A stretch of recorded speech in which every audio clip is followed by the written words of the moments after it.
Chapter 9: Organizations, Effectiveness, Design, and Cultures. An organization is a social system of two or more people with a common purpose.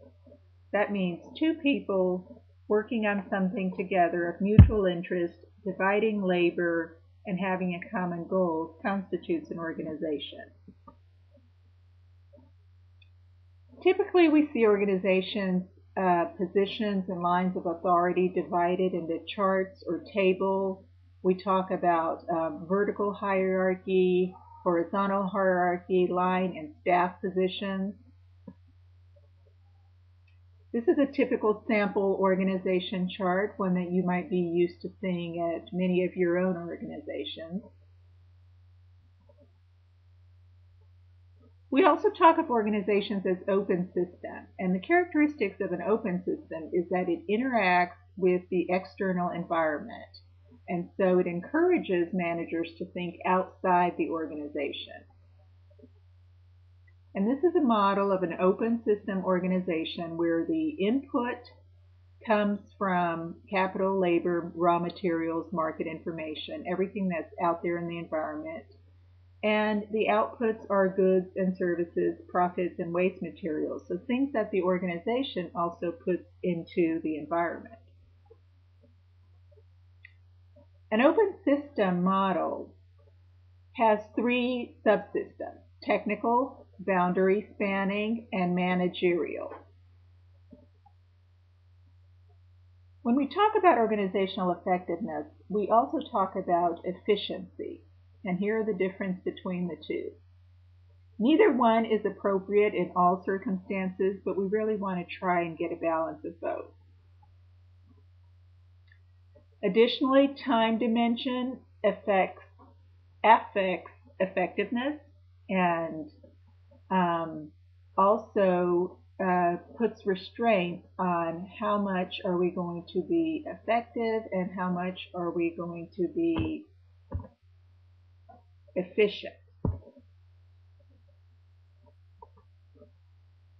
So here's an example of the effective time dimension.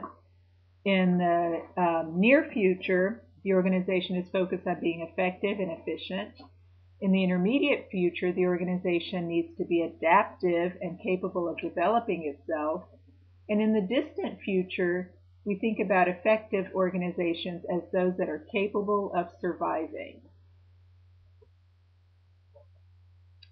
Contingency design is trying to adapt the organization to environmental uncertainty. And there's not really one best way to do this. One of the things we can do is try to determine the degree of uncertainty, low, moderate, or high, based on these questions.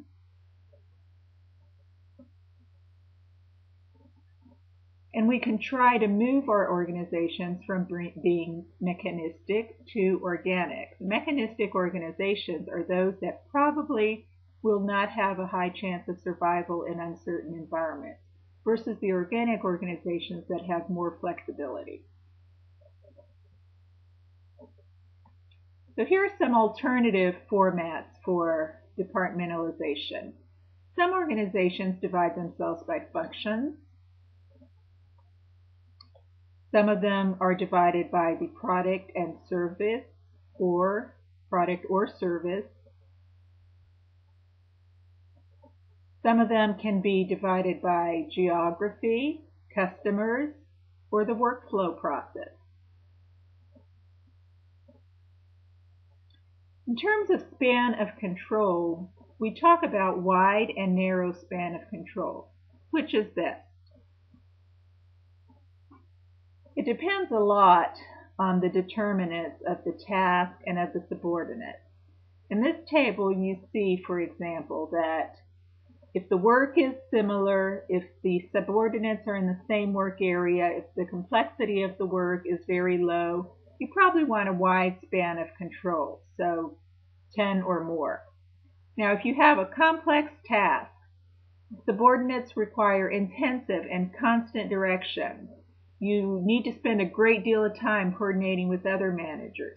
then you probably only want to have 2 to 4 people under your control or management.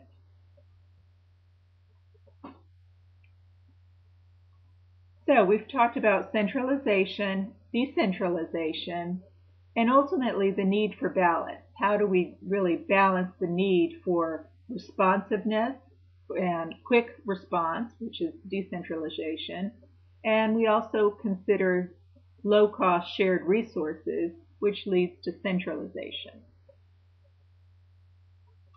And so here are some other factors that we look at when we try to determine should this organization be highly centralized or highly decentralized.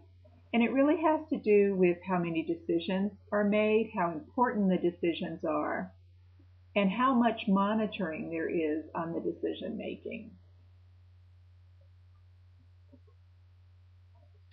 Delegation is assigning degrees of decision making to lower level employees, and it has advantages and disadvantages. It frees up some time, it can serve as a training tool, it can give them a sense of commitment by giving them more say in the decision. Delegation can go from low to high. So these are the degrees of delegation.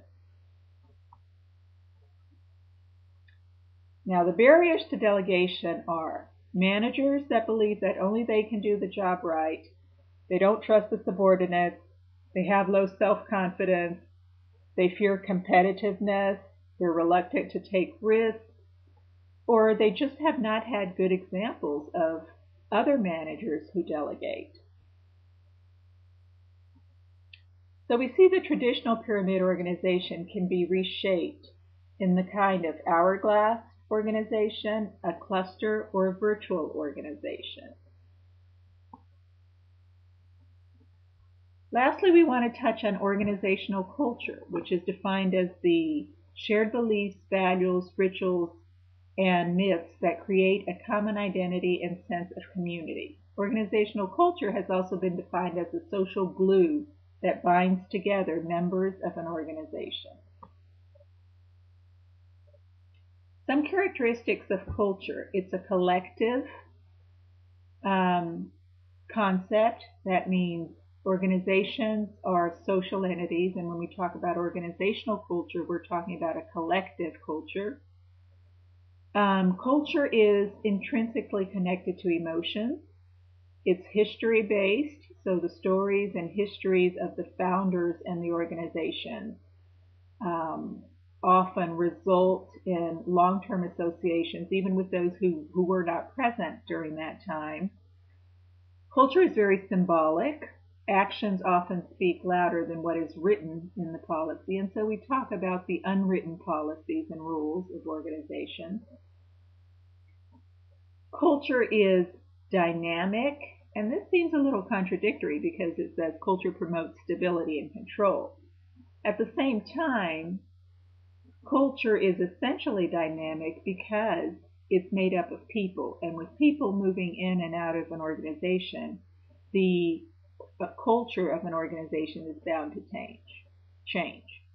And culture is inherently fuzzy. It's ambiguous and contradictory, and one of the reasons is that every individual within the organization culture can interpret it in a different way based on his or her background.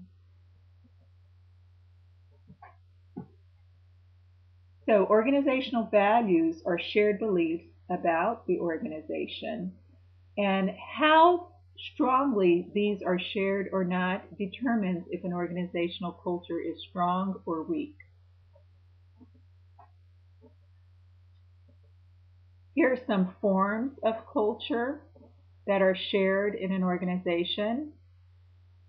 And under cultural consequences, you see some of the things that these shared symbols or stories or practices lead to.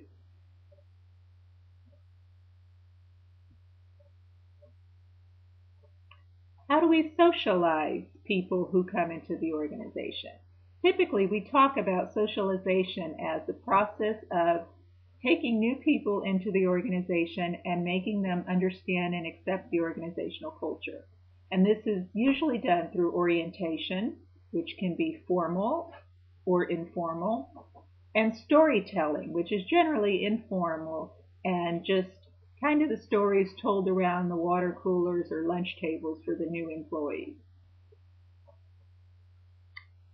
A weak organizational culture shows symptoms of low morale, inconsistency, warfare, subculture elitism. Subcultures per se are not bad, but when the subcultures have grown to a point where you have several different factions within the organization, that's when we begin to think of it as a weak organizational culture symptom.